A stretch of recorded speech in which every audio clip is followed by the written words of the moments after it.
I'm Randy. I'm an alcoholic. I'm really, as usual, it sounds redundant, but I'm so grateful to be here today and to be able to spend my Wednesday with all of you in London. It's amazing. Uh, the reason I'm here today is because I have a disease called alcoholism. I have also, because of the disease of alcoholism, I became allergic to alcohol because I used alcohol every day as often as possible to treat the pain, the emotional pain of having alcoholism. So that's why I'm here. But I'm not here because of alcohol. Alcohol was the solution to my problem. I'm here because alcohol stopped working and I still have alcoholism. There's still something wrong with me and I still need a treatment. And I have not had a drink for 29 years. That's how powerful the disease is. In my experience, I hope you have a different experience, but in my experience, I have the same mind that talks to me in the same way, in the same voice.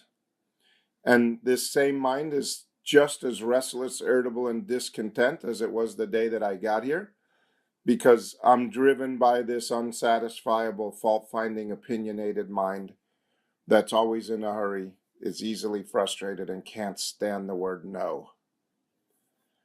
And that mind doesn't go away.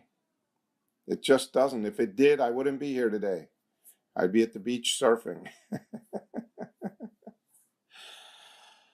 But I am here today because I need a treatment. I need a treatment for my disease every day.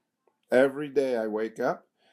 Every day I wake up and I stand at the turning point. I either get to ask God's protection and care with complete abandon of self, or I ask my protection and care with complete abandon of God, and there are no half measures. And I have to, the only way I can make that decision is if I am aware today that I have this disease, that there is something wrong with me, and that not drinking doesn't make me better. 19 years is amazing. It's amazing. I bet you didn't wake up this morning and your mind said, you have 19 years. You've done everything right. You're fantastic. You're beautiful. You have enough money in the bank. You have the right male companionship or female companionship or whatever you're into, and everything is great. Just enjoy yourself. Happy birthday. Enjoy this day. I'm going to give you a break. No self-talk today. No unsatisfied mind today. No fault finding in any way today. It's just going to be beautiful. I never have that experience by accident. I often wake up in intense gratitude today. Today is one of those days. Today I woke up and I was like, oh my God, I love my life. I really love my life.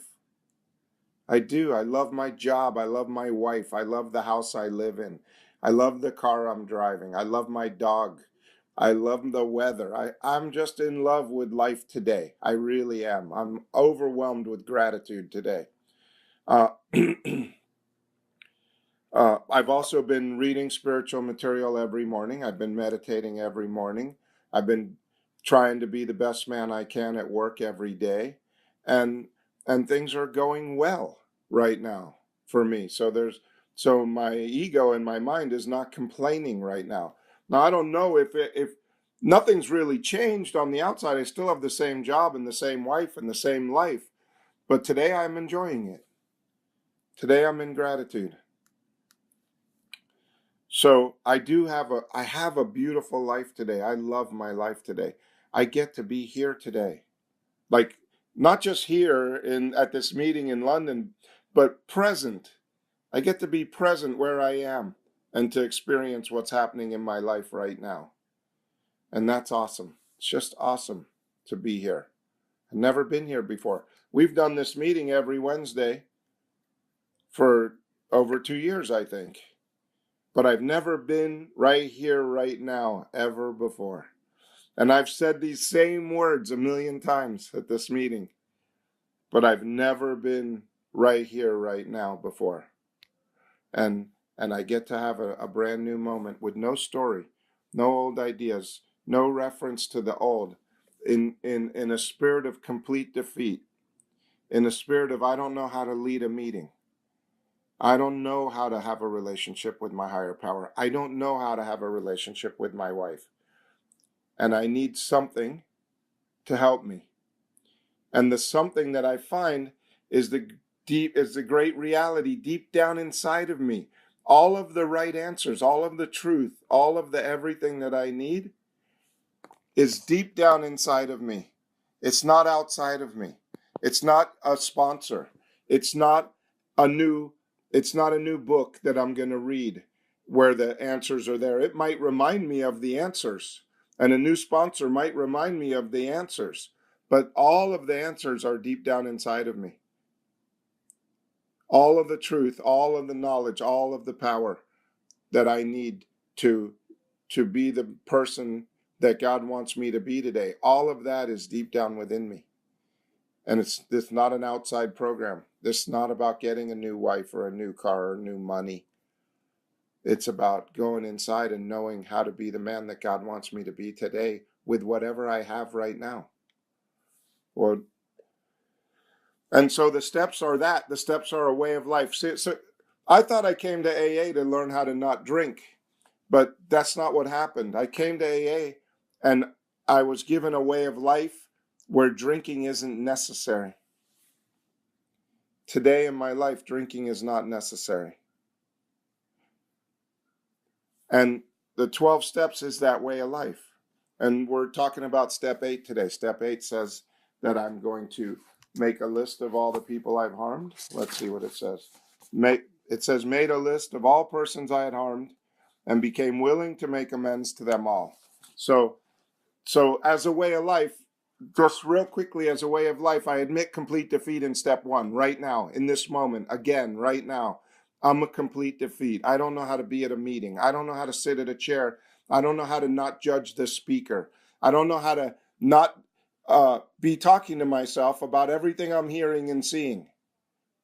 And I had to learn how to listen like the dying could listen. That's what it talks about in the end of step 1.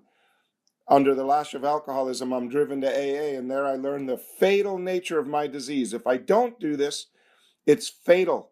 I'm going to die. And people die every day of alcoholism, drunk and sober. Let me see what the rest of that says. Okay. Then and only then do I become as open-minded to conviction and as willing to listen as the dying can be. So that's in the steps.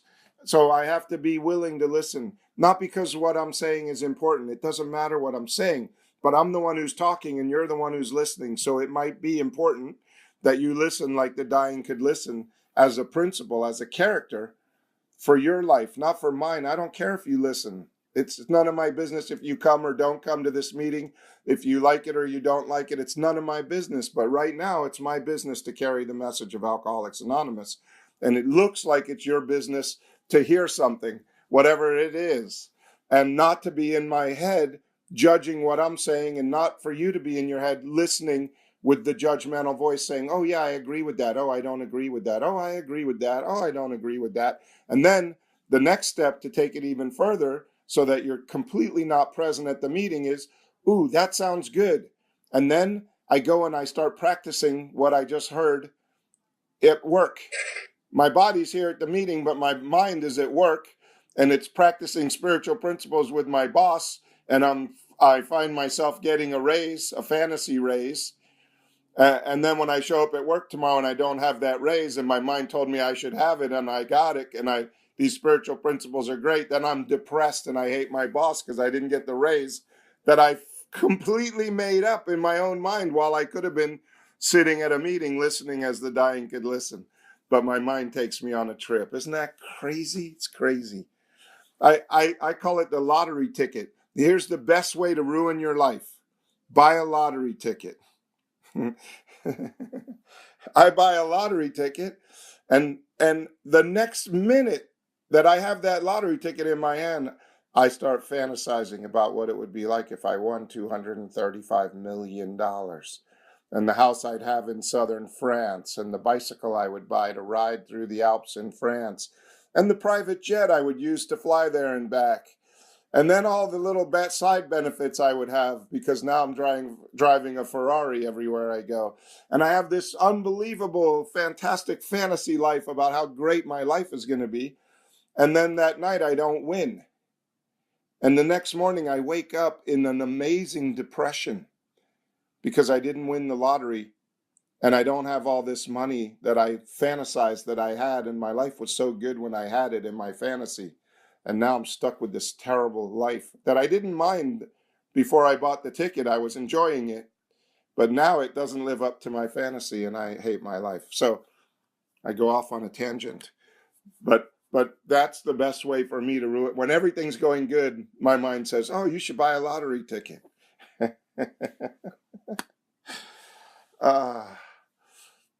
I have to admit complete defeat in step one right now is a way of life. In step two, I start to come to believe that there's a power greater than me that can restore me to sanity. I've lost the job. I can't restore me to sanity. I can fantasize about the future, and I can complain about the past, but I can't enjoy this moment. I can't be sane right now on my own power. I have to have help. That's what the second step says. And that doesn't go away because I was helped yesterday.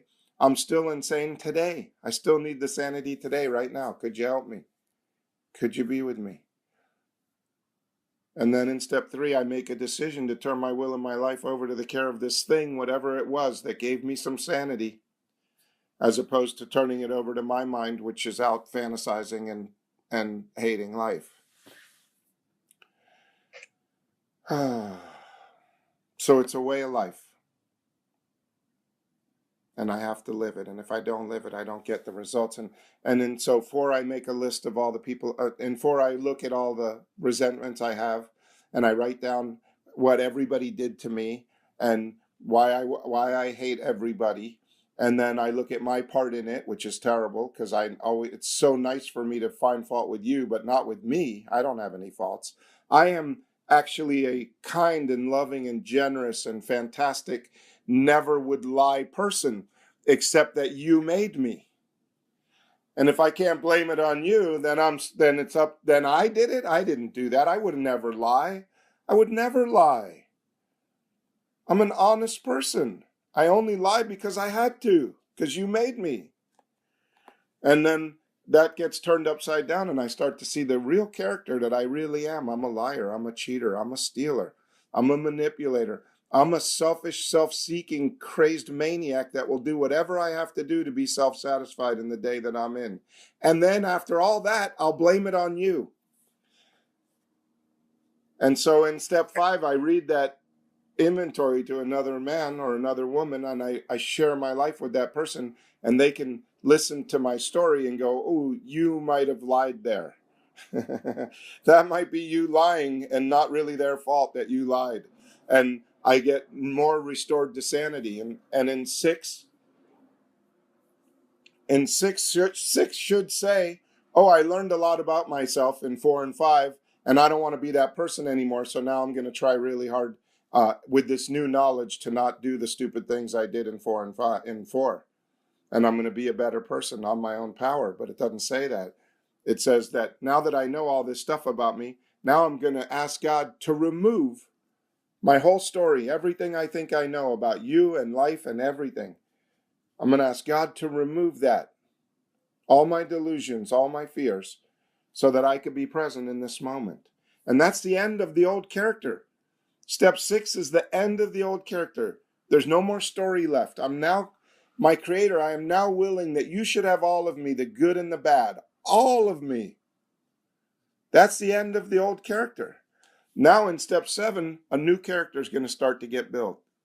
I'm going to humbly ask him, I'm humbled by the information and the reality of seeing who I am as an alcoholic with alcoholism. And now in step 7, I'm going to humbly ask him to remove my shortcomings, where I fall short, where I don't do the thing that I know I should do inside. I intuitively know what to do. I just don't want to. And now I'm going to ask something to help me to be the man that he wants me to be, to take away all of my defects so that I can go out into the world and be the man that God wants me to be today.